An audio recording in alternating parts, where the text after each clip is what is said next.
Bab 2436. Tunduk dan mengakui kekalahan. Bisakah Lydia memusnahkan Bima Sakti?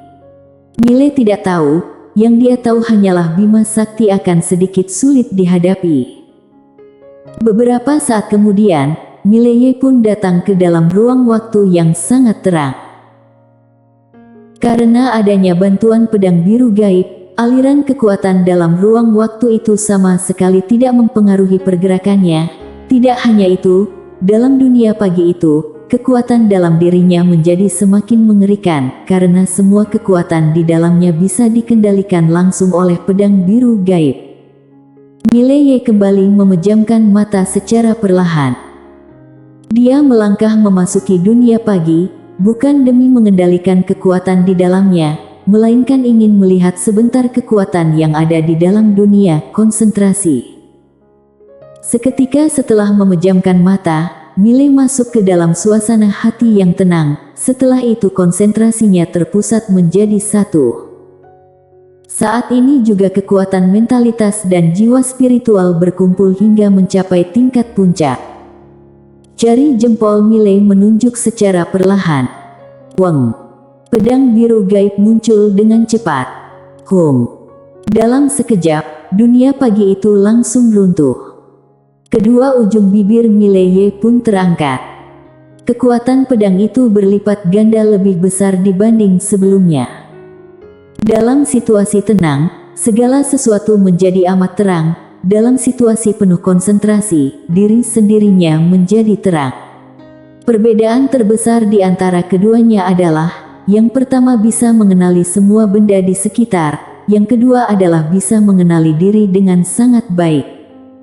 Dalam situasi penuh konsentrasi, dia bisa mengerahkan seluruh kemampuan yang ada di dalam diri.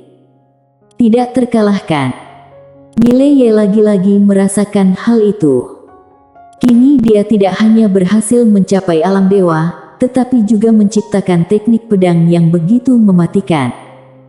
Alam terobos. Sama sekali bukan tandingannya lagi. Namun pikiran Mile masih jernih, dia sama sekali tidak melupakan aturan dunia, hal indah tidak akan bertahan lama. Tetap rendah hati. Seolah teringat sesuatu, telapak tangan Mileye terbuka, 4 buah cincin penyimpanan pun muncul di antaranya. Dalam cincin penyimpanan itu tersimpan total 50 buah nadi bintang. 50 buah nadi bintang itu adalah harta pribadi milik Life Gu dan lainnya, tidak termasuk sangat banyak, namun juga tidak sedikit. Ditambah dengan pemberian Ekaling sebelumnya, kini dia memiliki sekitar 75 buah nadi bintang. Sekalipun bagi Master Alam Terobos, nadi bintang tetap memiliki kekuatan yang sangat besar. Dengan kata lain, untuk waktu yang sangat panjang pun nilai nadi bintang tidak akan berkurang. Mileye pun menyimpan cincin penyimpanan itu, lalu meninggalkan tempat itu, kali ini tiba di sebuah dunia berbintang.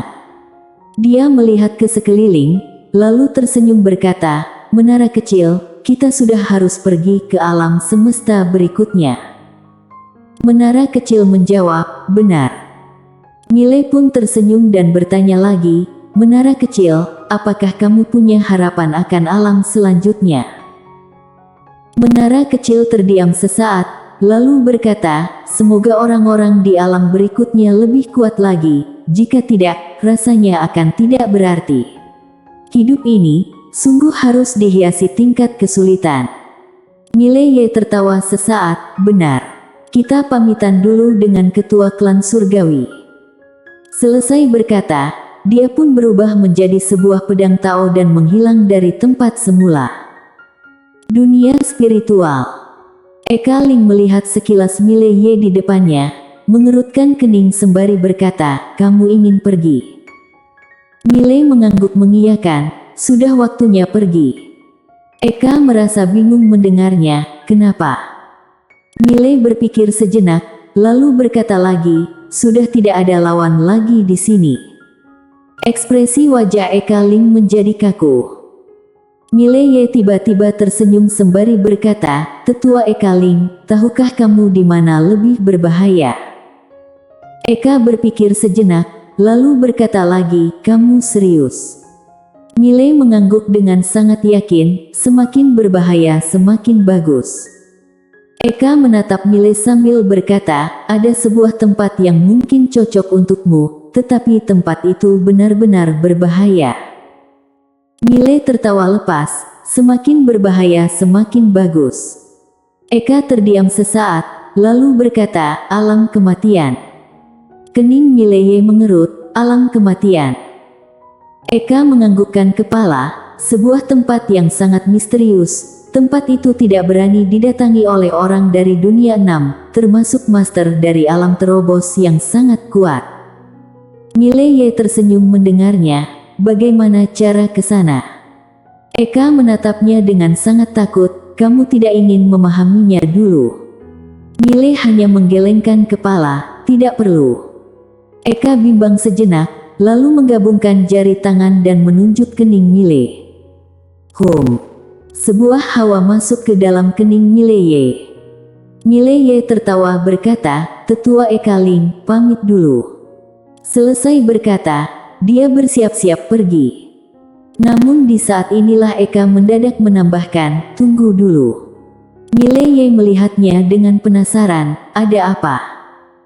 Eka berkata dengan nada berat, "Aku mengerti kamu ingin menguji diri, ingin mencoba tantangan besar, tapi tempat itu sungguh tidak sederhana. Setelah ke sana, lebih baik kamu berhati-hati." Miley menganggukkan kepala, "Baiklah." Eka Ling pun menganggukkan kepala, "Jaga diri." Miley pun tersenyum padanya, "Sampai berjumpa lagi." Selesai berkata, dia pun menghilang hingga ke ujung langit. Eka melihat cahaya pedang Tao milik Miley di kejauhan, alis matanya perlahan mengerut. Miley pun meninggalkan Dunai 6, lalu tiba di alam kematian. Alam kematian. Dia sama sekali tidak merasa takut. Kenapa? Karena begitu mendengar namanya, dia pun tahu tempat itu memiliki energi kematian. Itu artinya dia memiliki kesempatan untuk menyerap energi kematian sebanyak-banyaknya. Selain itu, sesuai dengan kemampuannya saat ini, begitu mengerahkan pedang biru gaib, selain 3 pedang, siapa lagi yang bisa mengalahkannya? Dia tidak berani mengakui diri tak terkalahkan, karena dia merasa di dunia ini, selain 3 pedang, sungguh tidak ada lagi yang bisa mengalahkannya. Berpikir demikian, Miley pun tersenyum kecil, nampaknya dia terlalu berbangga diri. Saat ini, menara kecil tiba-tiba berkata, "Majikan muda, sekarang kita harus bersikap rendah hati, atau bersikap sombong dan angkuh." Miley berpikir sesaat, lalu berkata, "Menurutmu?" Menara kecil berkata dengan suara berat, "Bagaimana jika kita berpura-pura lemah?" Aku rasa ini sangat bagus. Berpura-pura kita sangat lemah, tunggu saja orang-orang bodoh datang menantang, lalu kita pulihkan energi dan musnahkan dia. Setelah itu, jika ada musuh yang pintar datang, mereka akan langsung mengalah, namun jika musuhnya bodoh, dia akan berteriak memanggil leluhur, setelah itu kita bisa lanjut mengubah sikap. Miley. Menara kecil melanjutkan dengan semangat, "Boleh juga bersikap sombong, lagi pula kemampuan kita saat ini sungguh tidak bisa dikalahkan siapapun selain pedang 3. Apalagi pedang 3 juga satu kelompok dengan kita, dengan begitu, kenapa kita tidak bersikap sombong saja? Kenapa tidak?" Miley berpikir sejenak, lalu berkata, "Memang masuk akal." Selesai berkata, dia pun tertawa, lalu menambah kecepatan. Tidak lama kemudian, Miley dan menara kecil pun tiba di alam kematian. Baru tiba di dalam alam kematian, kening Miley mengerut semakin hebat, dia tahu kenapa tempat itu dinamakan alam kematian. Karena benar-benar mengerikan. Dan sama sekali tidak ada hawa kehidupan, situasi sekitar terasa sangat aneh. Miley melihat sekilas ke sekeliling, lalu melangkah ke arah jauh. Tidak lama kemudian, dia tiba di sebuah tepi sungai, sebuah prasasti batu berdiri tegak di dalam sungai itu, dengan bertuliskan 3 kata, Sungai Orang Mati. Sungai Orang Mati. Miley memandang sekilas sungai kematian itu, air terlihat keruh disertai sebuah kekuatan yang misterius. Oleh karena itu, dasar sungai itu sama sekali tidak bisa terlihat oleh mata. Miley bimbang sesaat, dan berkata, Menara kecil, maukah kamu turun dan memeriksa lebih dulu? Menara kecil berkata dengan suara berat, Majikan muda, apakah kamu merasa takut? Miley berkata dengan sangat serius, bagaimana mungkin? Menara kecil menjawab, sesuai dengan kemampuanmu saat ini, tidak ada yang bisa membunuhmu. Kemanapun kamu pergi, kamu akan menjadi seorang penguasa terkuat. Miley berpikir sesaat, lalu menganggukkan kepala, masuk akal. Selesai berkata, dia pun berjalan ke arah sungai kematian itu, namun setibanya di tepi sungai, keningnya mengerut lagi. Seketika air sungai bergelombang besar, lalu diikuti dengan munculnya seorang wanita dari dalam air. Wanita itu berpakaian tipis warna merah, dengan bentuk tubuh yang indah dan menggoda mata. Kondisi basah seperti itu semakin membuat mata tidak mudah dialihkan. Miley mendadak berpikir menyimpang. Wanita itu hanya melihatnya sekilas, tanpa mengatakan apapun langsung mengeluarkan sebuah sisir untuk merapikan rambut. Dia menyisir rambut dengan sangat pelan dan lembut. Miley bimbang sejenak, lalu berkata dalam hati, Menara kecil, apa yang harus kita lakukan sekarang? Menara kecil berkata, serang dia.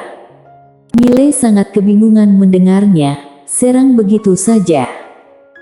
Menara kecil menjawab, wanita ini sudah pasti seorang petarung hebat, cukup beberapa pukulan dan jangan sampai membunuhnya, tujuan kita adalah menang, bukan membunuh.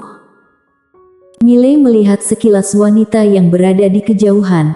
Wanita itu tiba-tiba bertanya, ada perlu? Miley berpikir sesaat dan menjawab, mohon bertarung. Kening wanita itu sontak mengerut hebat, mohon bertarung. Miley tertawa lebar sembari menjawab, benar. Wanita itu berpikir sesaat, lalu menganggukkan kepala, baiklah.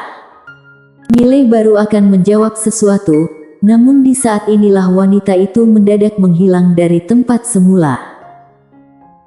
Mata Miley sedikit terpejam, dia meluruskan jari jempol dan mendatangkan pedang biru gaib dengan cepat, namun sesaat setelahnya matanya melotot hebat, karena dia tersadar, pedang biru gaib malah kembali ke dalam sarung pedang dengan sangat aneh.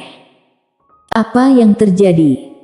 Sebelum Miley mengerti akan keadaan itu, sebuah tangan datang mencekik lehernya. Seketika, tubuh fisik Miley hancur. Bersamaan dengan itu, tangan wanita di depannya menunjuk ke arah kening Miley. Roh dalam tubuh Miley bergetar hebat, tubuh itu pun mendadak diam di tempat. Miley tercengang. Saat ini, menara kecil mendadak berkata, Majikan muda, bersikap rendah hati pun jangan sampai seperti ini. Jangan berlebihan. Miley. Wanita itu melihat Miley dan berkata, selama puluhan ribu tahun, baru pertama kali aku mendengar permintaan sepertimu. Miley. Wanita itu mendadak membuka telapak tangan, pedang biru gaib milik Miley pun terbang kepadanya. Dia menggunakan jari tangan untuk menjepit pedang biru gaib itu dan mengusapnya hingga ke ujung. Tiba di bagian ujung, kedua jari tangan mengeluarkan tenaga besar. Pedang biru gaib bergetar hebat. Tidak patah, namun sungguh muncul retakan pada ujung pedang biru gaib itu. Hanya saja retakan itu pulih dalam hitungan detik. Tidak hanya itu, luka irisan terlihat di jari wanita itu, dan kini mulai mengeluarkan darah. Melihat kejadian itu, ekspresi wajah Miley sontak berubah. Dia mampu mengguncang pedang biru gaib. Sialan. Kali ini penyamarannya gagal total. Kening wanita itu mengerut, lalu melihat ke arah Miley. Pedangmu ini sangat menarik. Mileye hanya terdiam. Apa yang harus dikatakan? Tidak berhasil sandiwara, sungguh tidak ada yang bisa dia katakan lagi. Wanita itu mendadak membuka telapak tangan, menara kecil muncul di sana, dia mengamatinya cukup lama dan berkata, putar kembali waktu. Saat ini, menara kecil tiba-tiba berkata, majikan muda, cepat serang dia. Mileye sangat kebingungan. Wanita itu pun melihat sekilas ke arah menara kecil, nampaknya dia tidak bisa mengalahkanku. Menara kecil menjawab dengan suara berat, kamu sembarang bicara. Majikan muda baru saja menjadi sosok tak terkalahkan, bagaimana mungkin tidak bisa mengalahkanmu? Dia hanya ingin bersikap rendah hati. Majikan muda, cepat musnahkan dia. Mileye. Wanita itu menatap Mile dan bertanya, kamu sedang bersikap rendah hati. Mileye. Menara kecil berkata lagi, tentu saja. Selain pedang tiga, siapa lagi yang bisa membunuh majikan muda? Mileye hanya terdiam. Kini dia mulai merasa canggung. Mendengar perkataan menara kecil, wanita itu langsung melihat ke arah Mile. Dia memandangnya cukup lama dan berkata, kelihatannya majikan mudamu ini tidak begitu hebat. Saat menara kecil baru akan menjawab lagi, Mileye malah mendahuluinya, menara kecil, jangan mengarang cerita lagi. Menara kecil tercengang, lalu berkata, majikan muda, jangan sembunyikan kemampuan aslimu lagi. Serang dia, buat dia tunduk dan mengakui kekalahan. Mileye bersambung.